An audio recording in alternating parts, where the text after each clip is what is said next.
رمضان آنے والا ہے، تیاری کرو۔ ایک چھوٹے سے گاؤں میں زینب اور احمد نام کے دو بہن بھائی رہتے تھے۔ رمضان کا مہینہ قریب تھا اور دونوں بے حد خوش تھے کیونکہ یہ ان کا سب سے پسندیدہ مہینہ تھا۔ احمد، رمضان آنے والا ہے، زینب نے خوشی سے کہا، ہمیں ابھی سے تیاری شروع کرنی چاہیے۔ ہاں، امی کہہ رہی تھی کہ ہم سب کو مل کر گھر کو صاف کرنا ہے اور میں تو روزے رکھنے کے لیے بھی بہت پرجوش ہوں، احمد نے جوش سے جواب دیا۔ دونوں بہن بھائی اپنی امی کے ساتھ بازار گئے۔ وہاں کھجوریں، روح افزا اور کئی مزیدار چیزیں خریدیں۔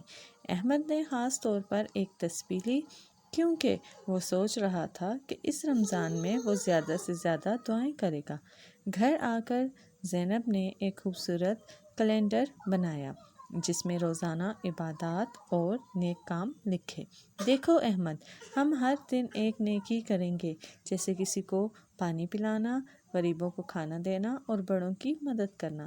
یہ تو بہت اچھی بات ہے زینب، اور میں بچوں کو روزہ رکھنے کے بارے میں بتاؤں گا تاکہ وہ بھی رمضان کی برکتوں کو سمجھیں، احمد نے پرجوش ہو کر کہا۔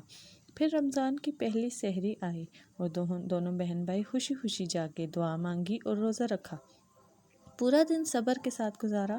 شام کو افطاری کے وقت جب انہوں نے پہلا کھجور کھایا تو دل میں ایک پرسکون اور خوشی محسوس ہوئی۔ زینب، واقعی رمضان تو برکتوں والا مہینہ ہے، ہمیں اللہ کا شکر ادا کرنا چاہیے کہ ہمیں یہ مبارک مہینہ نصیب ہوا، احمد نے مسکراتے ہوئے کہا۔ یوں زینب اور احمد نے پورا رمضان عبادت، نیکی اور خوشیوں کے ساتھ گزارا اور عید کے دن اللہ کا شکر ادا کیا کہ انہوں نے یہ بابرکت مہینہ خوبصورت طریقے سے گزارا۔ اس سے ہمیں یہ سبق ملتا ہے کہ رمضان صرف روزہ رکھنے کا نام نہیں بلکہ دلوں کو پاک کرنے، دوسروں کے ساتھ نیکی کرنے اور اللہ کے قریب جانے کا بہترین موقع ہے۔